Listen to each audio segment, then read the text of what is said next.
आज हम बात करने जा रहे हैं इतिहास की सबसे मजेदार और सबसे जानी-मानी कहानियों में से एक की, नूह की किश्ती की कहानी। ये सिर्फ एक कहानी नहीं है, बल्कि कह सकते हैं कि ये सर्वाइवल, विश्वास और एक बिल्कुल नई शुरुआत की एक महागाथा है। तो चलिए इस शानदार सफर में साथ उतरते हैं। सोचिए, अगर दुनिया को फिर से शुरू करना हो तो कैसे किया जाएगा? ये कोई छोटा-मोटा सवाल नहीं है ना। ये तो एक बहुत बड़ा सवाल है। जब सब कुछ, बिल्कुल सब कुछ खत्म होने वाला हो, तो एक नई शुरुआत की नींव कैसे रखी जाती है? बस यही वो एक पावरफुल आइडिया है जो इस पूरी कहानी की जान है। तो हमारी कहानी शुरू होती है एक ऐसे समय में, एक ऐसी दुनिया में जो कह सकते हैं कि बुराई से भर चुकी थी। उसे एक बहुत बड़े बदलाव की, एक रीसेट की जरूरत थी। और इसी कहानी के हीरो हैं नूह, एक नेक इंसान जिन्हें एक ऐसा काम मिलने वाला था जो इतिहास का रुख ही बदलने वाला था। और बस यहीं से कहानी में एक जबरदस्त मोड़ आता है। नूह को एक ऐसा हुक्म मिलता है जो सच में किसी के भी होश उड़ा दे। मतलब कोई सोच भी नहीं सकता था ऐसा। एक ऐसा काम जो सिर्फ उनकी जिंदगी नहीं, बल्कि पूरी दुनिया का भविष्य तय करने वाला था। तो ये आर्क था क्या?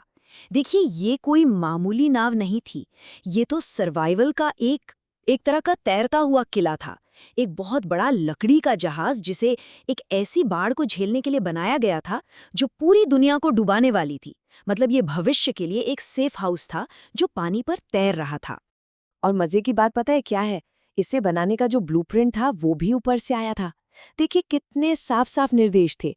गोफर की लकड़ी का इस्तेमाल करना है, इसे 3 मंजिल ऊंचा बनाना है, बस एक खिड़की रखनी है, और सबसे जरूरी, इसे अंदर और बाहर दोनों तरफ से पिच से सील कर देना है ताकि ये एकदम वाटरप्रूफ हो जाए।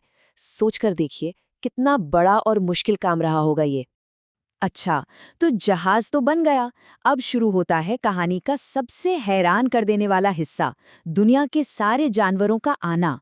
आप इसे एक बहुत बड़े जुलूस की तरह सोच सकते हैं।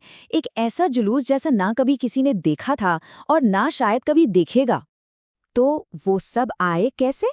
वे आए दो दो करके। ये जो नंबर है ना, 2, ये सिर्फ एक गिनती नहीं है। ये तो भविष्य को बचाने का एक पूरा प्लान था।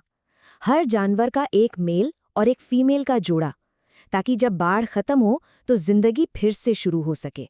जरा सोचिए वो सीन कैसा रहा होगा। शेर और शेरनी, बड़े बड़े हाथी, ऊंचे ऊंचे जिराफ, और तो और छोटी सी गौरैया से लेकर खतरनाक भेड़िए तक, सब अपनी दुश्मनी भूलकर एकदम शांति से 2-2 की लाइन में जहाज की तरफ आ रहे थे। क्या कमाल का नजारा होगा वो। और अब कहानी का मूड एकदम बदल जाता है। अब तक की जो तैयारी और हैरानी थी, वो अब आने वाली तबाही की गंभीरता में बदल जाती है।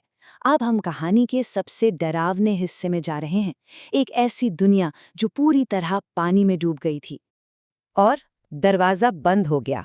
बस ये छोटा सा वाक्य, इसमें एक जमाने का अंत और एक बहुत लंबे इंतजार की शुरुआत छुपी है। वो आखिरी पल था जब अंदर की दुनिया बाहर की तबाही से कट गई। फिर बारिश शुरू हुई और रुकी नहीं।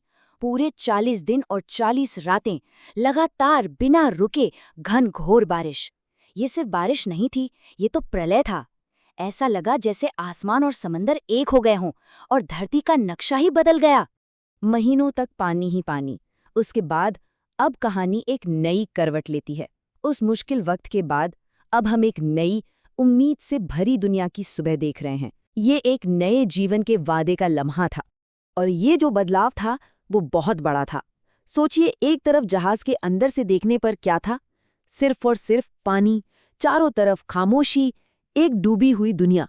और दूसरी तरफ पहाड़ की चोटी से जो दिखा, वो थी एक नई हरी भरी दुनिया जो एक नई शुरुआत के लिए तैयार थी।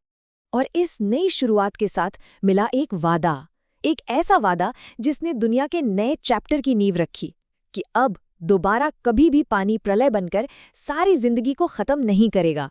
ये सिर्फ एक वादा नहीं था, ये उम्मीद का एक बहुत बड़ा सिंबल था।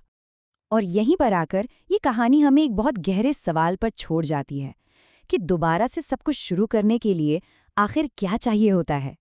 क्या वो अटूट विश्वास है, या बहुत सारा सब्र, या फिर सिर्फ एक नई सुबह की उम्मीद? ये एक ऐसा सवाल है जो शायद हमेशा ही हम सबके लिए जरूरी रहेगा।